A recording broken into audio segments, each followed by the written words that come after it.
हरि ओम नमस्कारम धर्मबंधुओं। चार पुरुषार्थ कहे गए: धर्म, अर्थ, काम, मोक्ष। धर्म मनुष्य को आध्यात्मिक, आधिदैविक, आधिभौतिक, आधिदेहिक सुख प्रदान करता है और मनुष्य की मन, बुद्धि, अहं का परिष्कार, निर्माण, संरक्षण करता है। धर्म का मुख्य दायित्व होता है आपका कि समाज की चतु पर्यावरण का निर्माण करे। धर्मो रक्षितो रक्षिता। युग निर्माण अभियान में आप सभी का स्वागत है। हमने युग निर्माण अभियान में 4 उपाय बतलाए किस प्रकार से इस कलयुग में अपने धर्म का उत्थान कर सकें। धार्मिक, सामाजिक, पर्यावरण के लिए हिंदू माने हितैषी, नारा लगाएं, संकल्प लें। पारिवारिक पर्यावरण को समृद्ध करने के लिए पवित्र पारिवारिक संबंधों के महत्व को जानें, बच्चों को समझाएं। धार्मिक, सांस्कृतिक पर्यावरण हेतु, उसकी वृद्धि हेतु अध्यात्म ज्ञान युक्त पुराण प्रवचन सुने तथा प्राकृतिक आध्यात्मिक पर्यावरण पवित्र करने हेतु धर्म चक्र परिवर्तन में भाग लें तथा कर्मकांडी व्यवस्था को जानें। आज कर्मकांडी पूजा की आधार, कलश स्थापना, नवग्रह मंडल व्यवस्था एवं षोडश मातृका पूजन पर हम लोग विमर्श करेंगे। सबसे पहले जान ले हम लोग कि यज्ञ क्या है। यज्ञ माने ज्ञान। यज्ञ धातु शब्द है, आदर देना, पूजन करना। वेद ईश्वरीय ज्ञान प्राप्ति के 2 मार्ग हैं, ज्ञान मार्ग और कर्म मार्ग। प्रवृत्तिश्च निवृत्तिश्च द्विधा कर्म वेदिकम, ऐसा कहा गया है। लेकिन भगवान श्री कृष्ण ने गीता में कहा है, लोके यस्मिन् द्विविधा निष्ठा पुरा प्रोक्ता मया अनघ ज्ञान योगिन संख्या नाम कर्म योगिन योगी नाम। तो योग करना जो है वह आपका कर्म मार्ग है। कर्म मार्ग के 2 मार्ग बतलाए गए हैं, भेद बतलाए गए हैं। एक तो प्रवृत्ति मार्ग, एक निवृत्ति मार्ग। या तो त्यागी बन जाओ या फिर भोग मार्ग पर चलते हुए गृहस्थों के जैसा गृहस्थ धर्म का पालन करते हुए बहुजन हिताय बहुजन सुखाय का संकल्प के साथ जीवन जियो।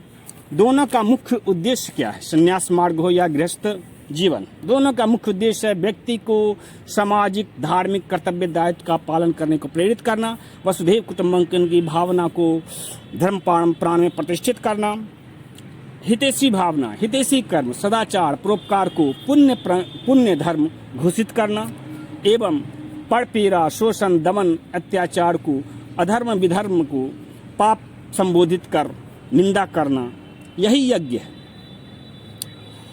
आपके मनुस्मृति के श्लोक हैं, अध्यापनम ब्रह्म यज्ञ पितृस्तोः तर्पणम होमो देवो बलिभूतो निर्यज्ञो अतिथि पूजनम। इस प्रकार 5 प्रकार से आप जान सकते हो, ज्ञान प्राप्त कर सकते हो।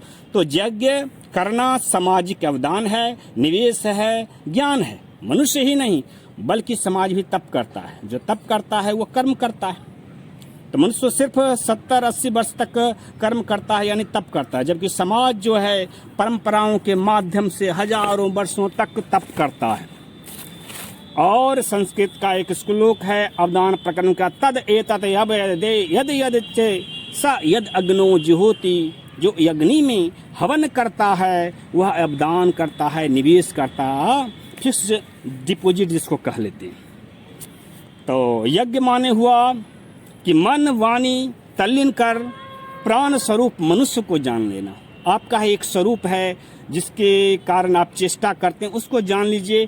आप समझ लीजिए आपने ज्ञान यज्ञ कर लिया। जो जान लेता है वह यजमान हो जाता है। जो समाज की हित भावना की सोचता है वह पुरोहित होता है।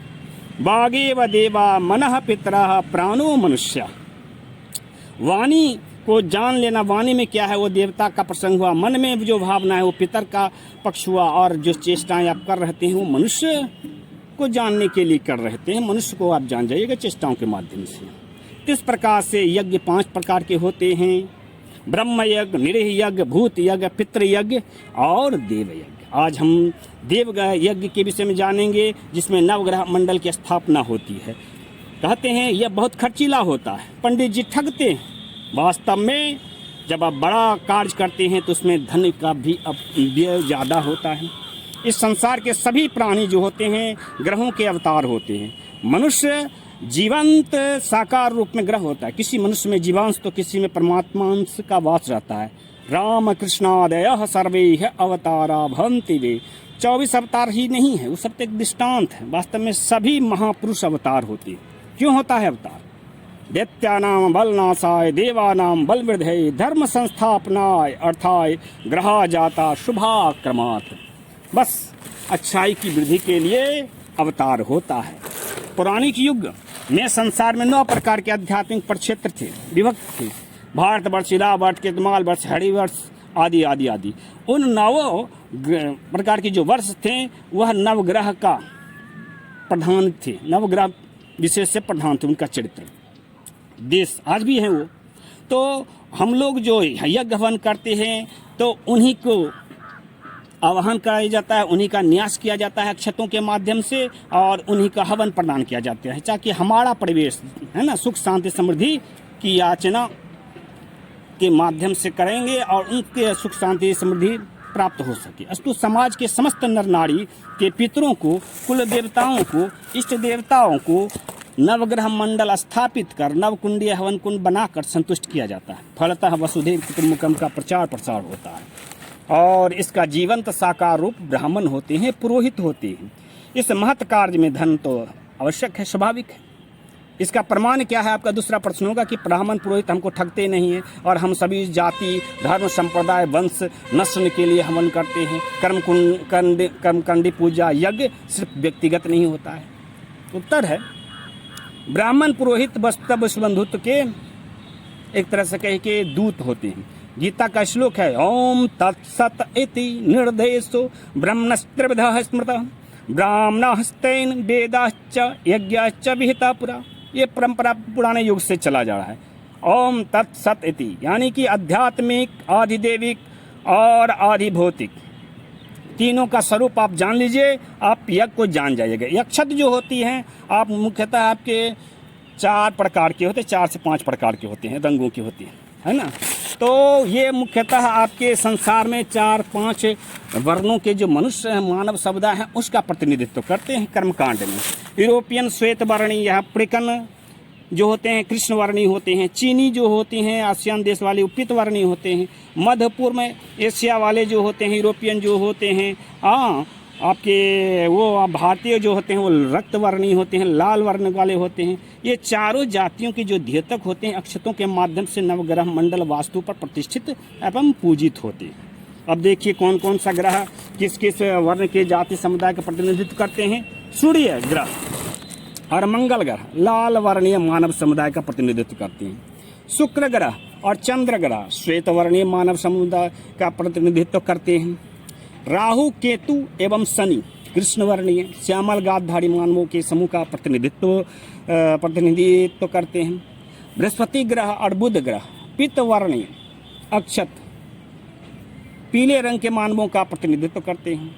सामुद्रिक ज्योतिष के अनुसार हरित वर्ण भी एक प्रकार की होती है, उसको भी नवग्रह मंडल में कहीं कहीं स्थापित किया जाता है। तो वो पैर पौधों सजीव प्राणियों के लिए होते हैं, या फिर कहिए कि मध्य एशिया में हरे आँखों वाले मानव समुदाय रहते हैं, उनका प्रतिनिधित्व करते हैं। इसका प्रतिनिधित्व आपके बुध ग्रह करता है। इस प्रकार देव यज्ञ द्वारा हम अपने वंश, जाति, नाम रूप वाले व्यक्ति एवं परिवेश के लिए हित कामना करते हैं और उनको हवन प्रदान करते हैं, अपने है ना पितरों को, अपने देवों को। तो इस प्रकार भारतीय हिंदू वैदिक युग से याज्ञिक कर्मकांड के माध्यम से संपूर्ण विश्व याज्ञिक कर्मकांड के माध्यम से मानव समुदाय के मन, बुद्धि, अहंकार आदि आध्यात्मिक ताप, साप, पाप के समन दमन के लिए एवं धर्म, अर्थ का मोक्ष नामक चतुर्पुरुषार्थ प्राप्ति हेतु यज्ञ करते हैं, इसका संकल्प करते हैं और अपने सामाजिक पर्यावरण की सुख समृद्धि शांति के लिए प्रार्थना करते हैं। यह सब होता है नवग्रह स्थापित कर, देव भोग प्रदान करके, और इसीलिए इस यज्ञ को देव यज्ञ कहा जाता है। देव यज्ञ यानी कि भाग्य यज्ञ, दैव भाग्य प्रारब्ध यज्ञ। और हम लोग प्रारब्ध यज्ञ हम लोग आपके 4 भागों में बटे हैं, तो हमारा प्रारब्ध 4 जगहों पे है, इसीलिए हम लोग यह यज्ञ करते हैं। धन्यवाद, नमस्कार। आज आपने इस वीडियो के माध्यम से संक्षेप में धार्मिक यज्ञ कर्मकांड की जो विधि है नवग्रह मंडल, उसकी विशेषता जाने। अगले अंक में हम आपको इसकी आपके आलोचना करेंगे। तब तक के लिए आपको विश्राम दीजिए। नमस्कार।